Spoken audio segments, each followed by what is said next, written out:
All right, we back. Good topic here. I see the discussion. I see the buzz, the talk about Kayshawn's possible return to URL. Quick question. Start dropping comments right now. If URL extends an offer for Kayshawn to come back and work on a platform, rap on a platform, should Kayshawn accept the invitation? Or should URL even want to have or host Kayshawn returning back? If you put yourself in the shoes based on everything that we've seen in the history of Kayshawn or URL, where do you stand? Drop a comment right here before we even start to go through any of these takes and these reactions. Because what I'm about to pull up Smack's clip on M3S3, and shout out to everybody down there. Keep doing your thing, Fred and everybody. But I'm going to pull up a clip of that. Then I'm going to step through some very quick stuff from their past. And when I get to the end of just the clips that we're going to reference, I'm going to play Big Bank responding to all the backlash he's getting for doing an interview with 6ix9ine. Normally, I will put that on the other channel, but there's something that Big Bank said that I want to tie into my closing take about all of this to summarize everything. All right, so let's play this clip.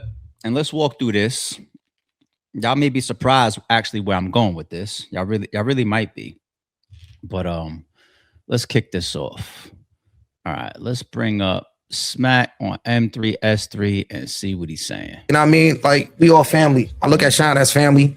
Even though we go through our little shit, you know what I mean? All brothers fight. We all fight. I fight with all of these MCs I have my, differences with. You know what I'm saying? I have my differences with Beasley. I have my differences with Chico. I have my differences with everybody. But like, as men and mature men, like, we got to learn how to communicate, and we got to respect each other's word and feelings and opinions. And, until we get to that level, then, I don't know if we would see Shine back, but like, Shine is always welcome back because, he's part of us. Fire. He's us. Like, that's my family. Shine, you heard it, my friend. That's my bro. We need you. Yo, they all go online and, they curse me out at times and, you know what I mean? Yo, okay. I do that shit. I love you, bro. But, call my phone when you're ready to talk, man. That's it, man. Like, at the end of the day, man, it's shit like, yo, man, we all just trying to get to this money, man. Right. You know what I'm saying? Like, we created a situation and a platform to allow us to create opportunity for ourselves. And, it's something that like we always got to respect, and it's always going to be here for like the ones that, I got a certain type of love for. Facts. You know what I mean? No matter what we go through, ain't nobody violate to the point where it's just like, nah, I can't, like, like, so it's just like, it is what it is. What we got. Yeah. So from the outside looking in, the whole thing of nobody violate to the point of, I question that in both directions. I really do. And I'm hold on. Wait, ARP, where you going with this? This ain't no trying to actually create a rift. The past is the past in many people's eyes. And if they're having conversations behind the scenes, that's actually a great thing. All right. I wouldn't mind seeing Kayshawn back on URL. Let me make that clear before people take any of these points the wrong way. But the thing is, time heals many, many wounds. But at the same time, people still have their reputations, and they also got to live with their own selves. So certain things, if they're presented in a way where it's almost like glossed over, you have to be very, very careful with that, because it ain't no just what Smack was saying there. Like, let's just say time has passed and gotten him to that point where he could just get in an interview and say, man, everybody, I beef with everybody. I go through it with Chico. I go through it with Beasley. These rappers, they get online, they curse me out all the time. Man, whatever. I call my phone. Don't dumb it down like that as if we don't got no memories. You know what I'm saying? Like, you guys have a passionate situation possibly because of the amount of work that you guys put in the past. And we're going to start to reference some of this, right? So now if we look at, and all you got to do is just type in Kayshawn and URL on YouTube and just start to refresh some of the memories there, just to paint a picture of like, well, what would it take for these guys? Because that's how it closed it. If certain things could happen, it sounds like he's saying, then maybe. I'm not sure. Like, there's still that question mark that he's saying in his interviews, right? So go answer that for yourself and see like, well, why is there still question marks? Because we've forgotten a lot. We have. So look at this one. Smack responds to Kayshawn, I didn't ban you from Homecoming. Speaking of if you're banned to come back or not, I didn't ban you from coming to a particular event. Very, very frustrated take. This is all in the past. We're not living in the past, people. I'm building up to something. Bear with me. And you wouldn't have had a problem with it. I'm not saying I'm not having a. I'm not saying it'd be a problem. I'm not saying I don't know what it would be. Okay. You know what I'm saying? It's gonna be whatever it would have been. Right. You know what I'm saying? It is what it is. But you know what I mean? An answer like that. Do y'all interpret fast enough? It would have been what it would have been. Not like, nah, that's family, man. At the end of the day, we argue. I argue with my brothers the same way I argue with him, but yo, it's just a conversation. Now, I was like, yo, it would have been what I ain't been. I don't want that on my name as if I'm scared to have people come around or whatever. It's being very, very frustrated here, right? Now, this is some time ago. You know, time heals wounds. But I still want to look at some of the history. Even when he references like, yo, I get into it with Beasley, I get into it with Chico. Beasley had words publicly multiple times, some good, some very politically correct. This was more one of the more frustrating ones, though. This was like when Beasley was responding to, I think, the first K-Shine interview or the live that Shine did. And there was like that time of like, yo, if he wants to come talk to me or whatever, that passive aggressive thing that Beasley does at times. But you could see some of the frustration here. And there's a practice that we will continue to have to force people to make up their battles. That's why we always say we complete the objective, and we have a stellar record for doing so. So if there's two guys and one guy decides because somebody's sick that he's not going to come back and make that battle up, then like, no, that's just not how it works. That's not what you sign. So we have to live to what we sign and live up to our obligations. He was thinking his words as carefully as possible there. That's extremely relevant as I move into the next piece. Why? Because if you just listen, he's answering about Shine still being held to an obligation. Right or wrong, who knows all the details? Those parties know the details. Obviously, they've been at odds over the years for them. K-Shine has voiced them even on huge platforms like MEO, right? We'll get there. But things still being binding, okay? Which can then further impact money being made, moves being made, etc. Feeding your kids. Remember that Dave Chappelle skit that we keep referencing? Stopping a man from eating is akin to killing them. Okay. And I'm not saying that that's happening here.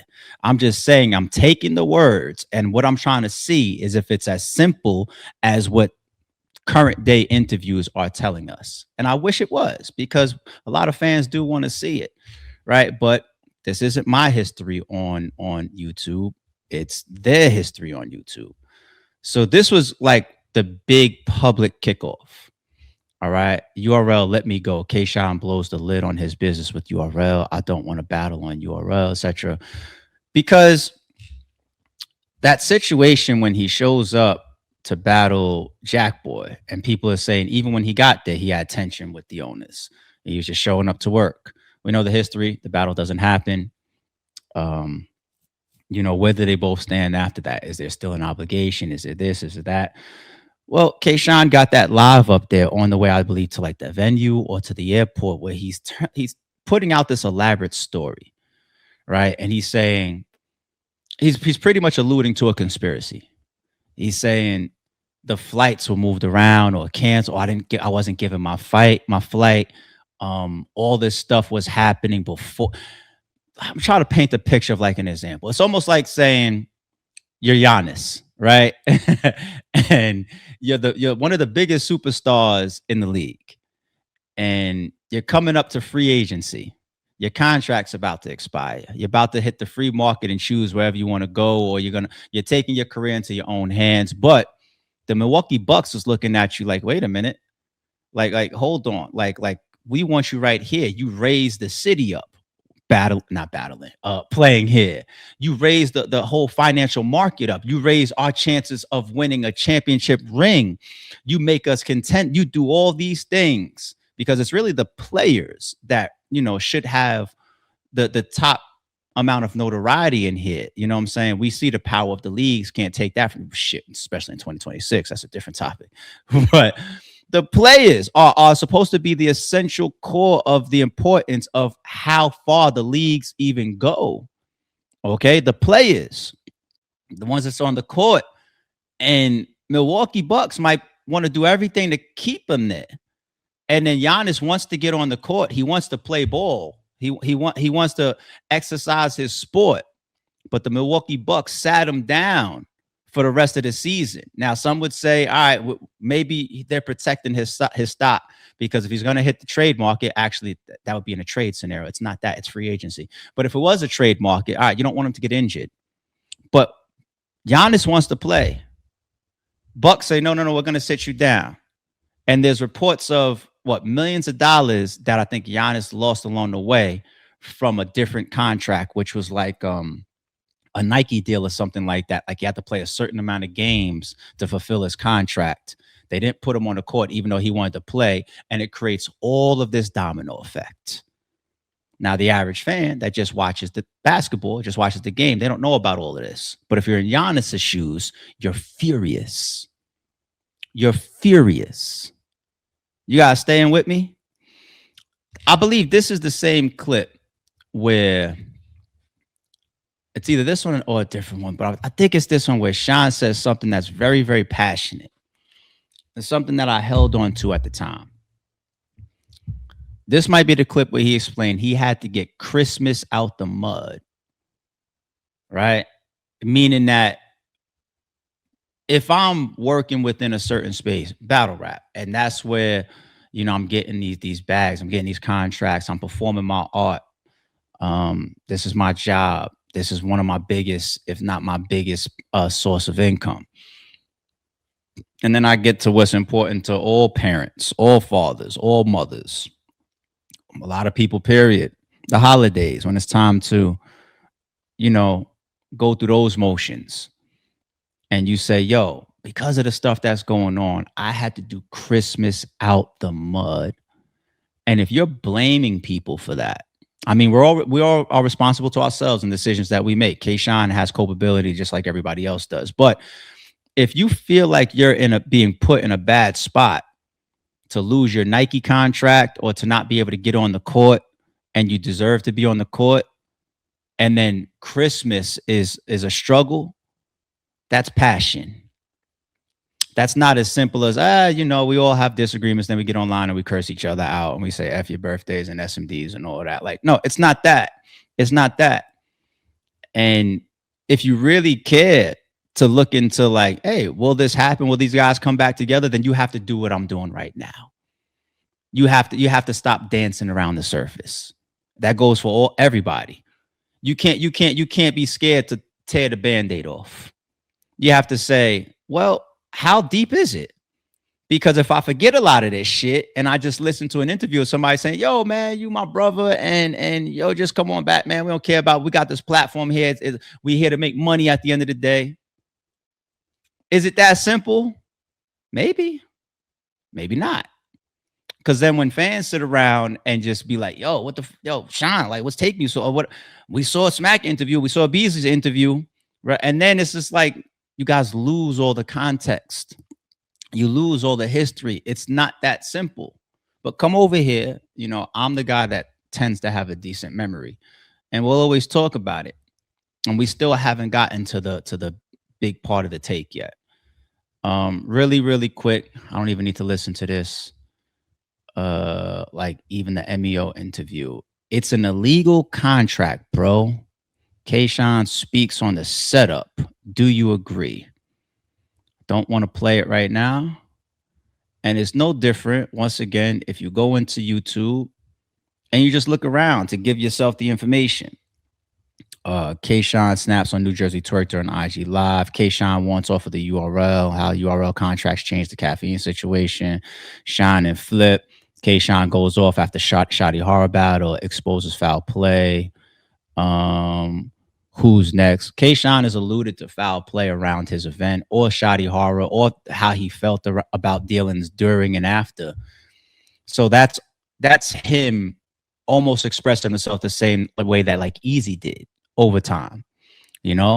Easy publicly claimed foul play. He talked about the app. He talked about contracts being bad. Hell, he hired an attorney to look at a URL contract, right? He talked about the trenches and some of his artists going through things, and are you trying to step on my dates and what? He talked about all of this. Sean has talked about some of this stuff too. Okay, Sean has talked about some of the same stuff. What's this one? Status with K-Shine addresses his status with URL and current state of battle rap. K-Shine said 30 at. It's a lot. K-Shine sets the record straight on DNA. Speaking of DNA, that's another one as well. Is the DNA and K-Shine fallout also intertwined in some of this stuff with URL? Well, when we listen to the interviews from both of them, it seems like it's related. It's cousins. There's other things that happened personally with them, and they talked about family members and passings and this and and money, and I don't want to get into that right now. This is their history, their words, but there's still relatability with all of the stuff with Sean and URL, right? It's not simple. It's not simple. Now, I'm gonna play a very brief Big Bank and 6ix9ine clip, and then I'm gonna tell y'all what I mean by all of this and what I believe in all of this. All right. And my opinion on what I think many people probably want to see. If you're not just gonna be on some old like, yo, man, just take a book and pop out. Like, let's get it. All right. Look at this. Big Bank talks to Ray Daniels about his 6ix9ine and the street dudes being angry that he did it.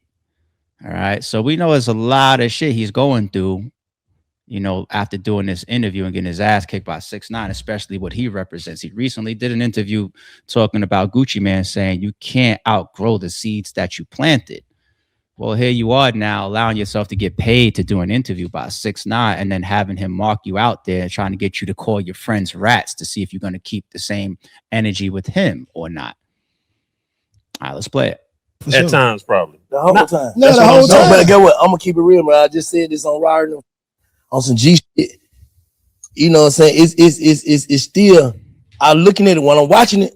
I'm saying like, damn, Bank, I'm proud of you for even going. For you know what I'm saying? That's like it took 4 months to get this done or whatever, however, whatever. Like, that was all cap what I put online when I said, hey, y'all, tag 6ix9ine, whatever. We already been trying to do that for months or whatever. They reached out first. Yeah. You know what I'm saying? So we had to figure this shit out.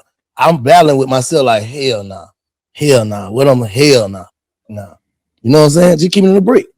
But then I thought about it like, why not? You know what I'm saying?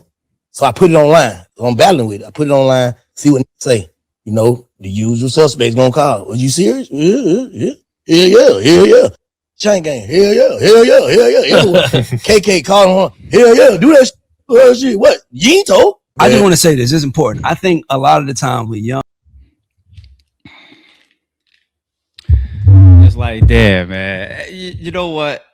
I really fuck with Bank. We saw him when he did the Young Thug. He seemed to hold that as a pretty sturdy and hold some accountability to Young Thug there. And the interviews that he's done, this 6ix9ine thing just really put a whole nother perspective on him. It really has, just that fast. Stay with me, people. He pretty much says right there, I wasn't with this shit. And then I put it online. You gotta ask Twitter. Okay, you put it online, and everybody's like, hell yeah, you're not the one that told. Go ahead. And then 6ix9ine exposes purposefully that there's a bag involved. You know what I'm saying? And this is what we mean about business is business and the morality of things. And this is where things get tough. And this is what people like me, when I watch and my type of takes and the conversations that I have, it's just me. I can't help but who I am. I'm always interested in that part of it. And I had to go through situations in life like that too, where I had to account for the morality of things. And maybe I had to go against my own will for something. There are certain things that are on my never list, right? Where it's just like, nah, I would never, I don't give a fuck if it's $10 billion, but there's other things in time we allow to heal. The thing about it, all I'm trying to say though, is for that piece is like, if you look at things in their totality for the history of it, like if you make them as simple as like, oh no, we just had to have a conversation, then the fans look at y'all like y'all are idiots. Like well, 3-4 years of you guys not working together and some of these matchups not happening is because all you guys needed to have a quick conversation. Say, hey man, I love you too. Hey, we came up together. Yeah, man, I feel the same way. All right, let's work. Let's cut this bag together. No, because it's deeper than that. So if you really want to get back to making money together, because you've seen the end of that clip that I played with Smack, is like, yo, this is a bit, at the end of the day, it's a we're trying to get to this money, right? And if you guys are trying to do that, there's nothing wrong with that. Shit, especially in today's age, it's downhill for a lot of people. You think it's just downhill for battlers, it's downhill for leagues, it's downhill for everybody out there, damn near. This fucking the economy of battle rap is bad. It's bad. Get back together, get these battles off, make these big moments, get to the money, sure. But don't just leave it like it wasn't about nothing. Because people might look at you the way that they're looking at Big Bank right now. Right? So let's move that towards Smack in the same interview, I believe, saying that they got a card coming up called Kiss the Ring. I did a live this past Saturday and I was talking about it. And I was like, yo, there's some people that can't be on that card. I was like, you are being marked out if you are on a card called Kiss the Ring. To me, it's like the card called Strike. You know, URL takes it, they flip it into promo, but you guys are the brunt of the joke. You know what I'm saying? And you guys are also the forefront of the equation of dumbing all this stuff down that could come off as negative backlash towards the fans. Whether they're fans of the battlers first, but that shit gets killed because the battlers then represent what URL is promoting. You know what I'm saying? So it's just like, duh. But while I was on that live, the chat brought up K-Shine, and I just said, oh, I wasn't even thinking about Shine, if you guys remember. I was thinking about Easy. Because it was told about, Smack said it on the whole stream about Easy, like he got to get on his knees and kiss the ring, you know. But the chat brought up Shine. I was just like, oh. And if you guys peep my pause there and how my whole energy changed live with y'all, I said, Shine can't be on that card called Kiss the Ring. Because my mind will never go to what Smack says real quick in the interview. Yeah, man, you know, these niggas curse me out here and there. Let's get back to this. My mind goes to all the history. It's like I said, DNA and their relationship, having to get Christmas out the mud, possibly being held up from other bags along the way, which some people consider akin to killing your finances. Possibly what Shine alludes to, some type of conspiracy of him being set up on the way to the battle. You know, like it's a lot. And you guys want it to be simple because you guys want to think on the surface. I'm not a surface thinker. You know, so if I was URL and Shine, and if we got back together, I know for the sake of promo, you know, you like things to just pop out, you know, like what was going to happen with Hitman versus Mook on URL if that was going to get pulled off, right? Let's just pop out and act like we hate each other this whole time, and then the fans will look up and see us working together. Yeah, Mark, that's dope. But K-Shine and Smack and Beasley, you guys have your moral reputations online as well with fans. And you're going to have a crop of people that's going to scratch their heads based on the history. If there's never an explanation to how you guys and what you guys went through, you know what I'm saying? And how you guys have been able to, I'm not saying everything is sometimes it's just about, you know, getting a private conversation and you hash out all of your demons. I'm not trying to say everything's for the public. But it damn sure don't go from everything that they went through to just popping up on a card because it's a big battle named Kiss the Ring. That's horrible.